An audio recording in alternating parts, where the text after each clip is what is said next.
আজকে আরেকটা নতুন ব্লগ নিয়ে চলে এসেছি। এখন সকাল 8:30 বাজে, কিন্তু রোদ যে পরিমাণে উঠেছে দেখে মনে হচ্ছে বেলা 12টা বাজে। আর এই জামা কাপড়গুলো গতকালের কয়েকটা জামা কাপড় একটু ভেজা ভেজা ছিল, তাই সেগুলো এখন মেলে দিচ্ছি।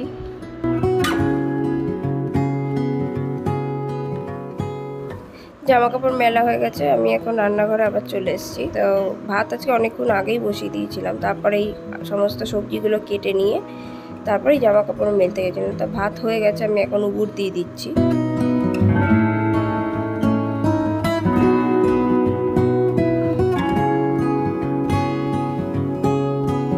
আজকে রান্না হবে কুঁদরি ভাজা আর উচ্ছে আলু ভাজা আর হচ্ছে সোয়াবিনের তরকারি। সোয়াবিনের তরকারিটা আজকে অন্যরকমভাবে করব। তা সোয়াবিন আমি আগে থেকেই সেদ্ধ করে রেখেছি।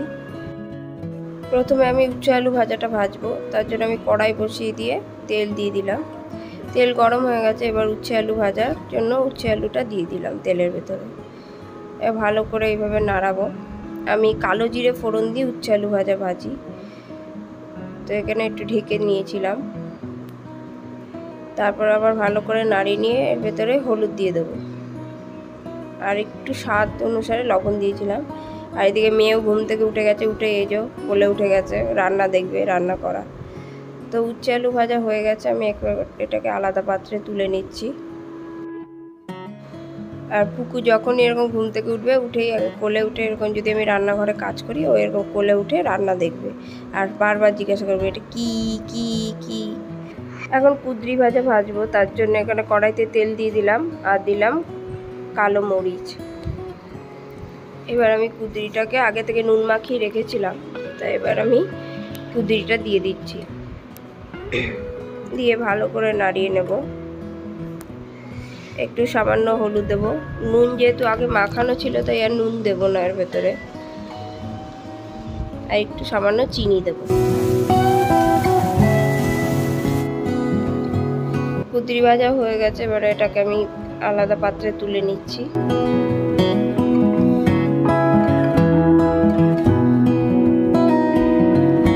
আর এই দেখুন পুকুর কাণ্ড দেখুন, এরকম চেয়ার নিয়ে বারবার এই দিক আর ওই দিক করে শুধু।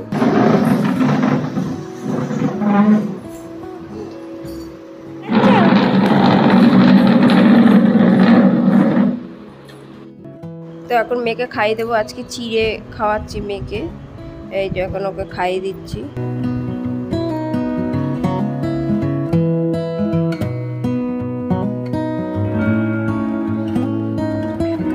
পুকুকে খাওয়ানোর পরে আমরা ব্রেকফাস্ট করে নিয়েছিলাম। তারপর আমি এখানে ঘরটা গুছিয়ে ফেলছি, বিছানাটাও গুছিয়ে ফেলছি। আর এই দেখুন আমার সঙ্গে সঙ্গে ইনিও কাজ করছেন ম্যাডাম।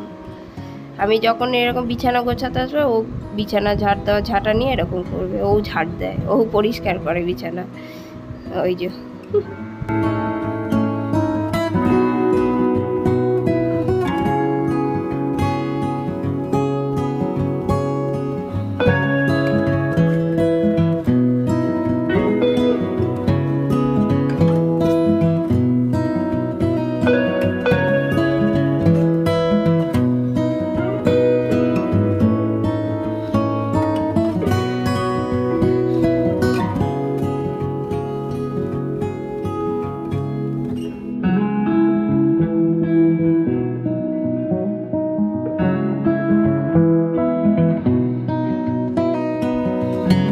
আর এই দেওয়ালের উপর যে দুখানা র্যাক লাগানো দেখতে পাচ্ছেন, এই দুটো র্যাক আমি ফ্লিপকার্ট থেকে কিনেছি।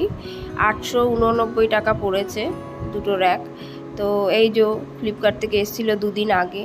তো এই ভিডিওটা আমি 2 দিন আগে শ্যুট করেছিলাম এই আপনাদের দেখানোর জন্য। তো এই যে এরকম বক্সে এসেছিলো।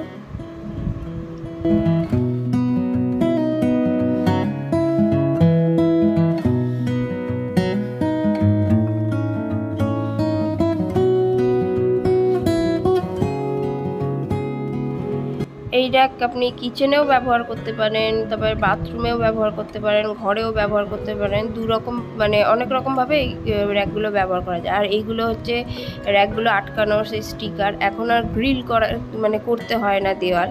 এই একটা খুব ভালো সুবিধা। এই শুধু স্টিকারটা দেওয়ালে লাগিয়ে নিয়ে তারপর র্যাকগুলোকে সেট করে দিতে হয়। তো এইভাবে স্টিকারটা খুলে নিতে হয়। এই যে এভাবে খুলে নিয়ে এবার দেয়ালে লাগিয়ে নিতে হবে। তার আগে দেয়ালটাকে ভালো করে একটু ভালো ন্যাকড়া দিয়ে মুছে নিতে হবে।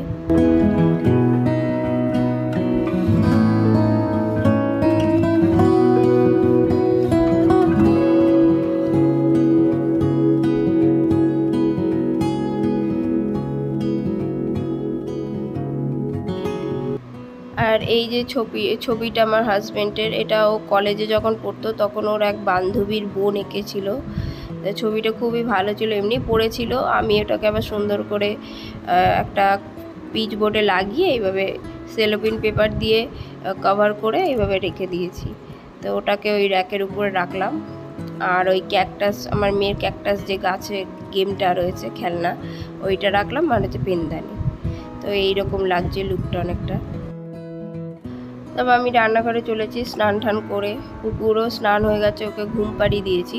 তো এখন আমি সয়াবিনের তরকারিটা করব। তো এখানে আমি আলু আগে থেকে কেটে ধুয়ে রেখেছিলাম, তা আবার সেই জলটা ঝরিয়ে নিলাম, জলের ভিতরেই রেখে দিয়েছিলাম। তো এখানে কড়াইতে আমি তেল দিয়ে নিলাম। এবার আলুগুলোকে আমি ভেজে নেব।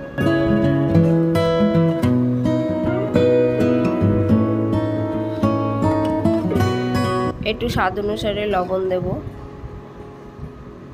দিয়ে ভালো করে নাড়িয়ে নিয়ে একটু ঢাকা দিয়ে দেবো যাতে একটু সেদ্ধ হয়ে যায়। এবার ঢাকা তুলে নিয়ে আবার একটু নাড়িয়ে নেব।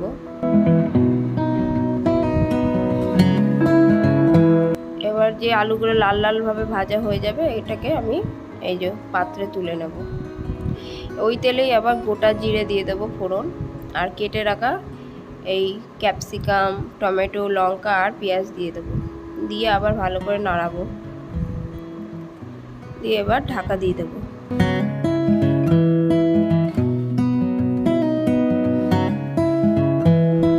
এবার আমি ঢাকা সরিয়ে দিয়েছি, সরিয়ে নিয়ে একটু নাড়িয়ে নিলাম। তারপরে আমি সেদ্ধ করে রাখা সয়াবিনগুলো সব এরকমভাবে নিংড়ে নিংড়ে দিয়ে দেবো। দিয়ে আবার ভালো করে ভাজবো। সয়াবিনটা একটুখানি হালকা ভাজা হবে। এবার আমি এর ভেতরে দিয়ে দেবো স্বাদ অনুসারে লবণ, দিয়ে আবার নাড়াবো। এবার এর ভেতরে দিয়ে দেবো আদা রসুন বাটা,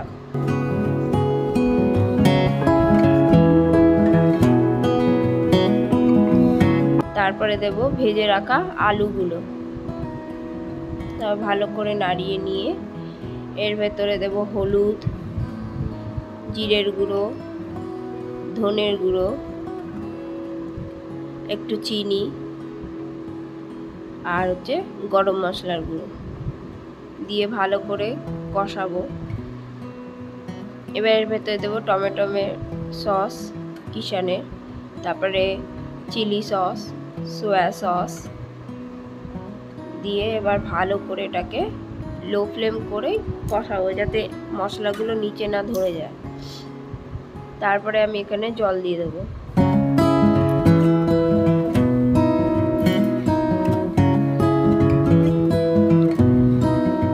দিয়ে ভালো করে নাড়াবো, নাড়িয়ে দিয়ে ঢাকা দিয়ে 2 থেকে 3 মিনিট ফোটালে এই যে রেডি হয়ে যাবে এই সুস্বাদু সয়াবিনের তরকারি।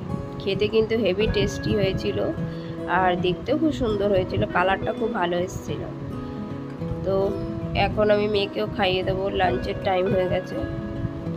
এখানে মেয়ের খাবার রেডি করে নিয়েছি। তো মেয়ের খাওয়া হয়ে গেছে, এবার আমরাও খাবো। তার জন্য আমি এখানে লাঞ্চগুলো সমস্ত কিছু টেবিলে নিয়ে আসছি, খাবারগুলো বেড়ে। তো আজকে এই ছিল আমাদের লাঞ্চ।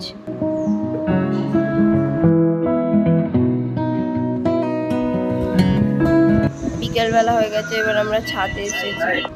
আর বিকেলবেলা এই যে শশা আর হচ্ছে আম কেটে নিয়েছিলাম, তাই এই যে শশা এখন খাচ্ছি আর এখানে মেয়েকেও খাওয়াচ্ছি। আর এই যে আমি যখনই গাছে জল দেব, এই যে ম্যাডামের জল ঘাটা শুরু। জিভ বার করে জল ঘাটছে।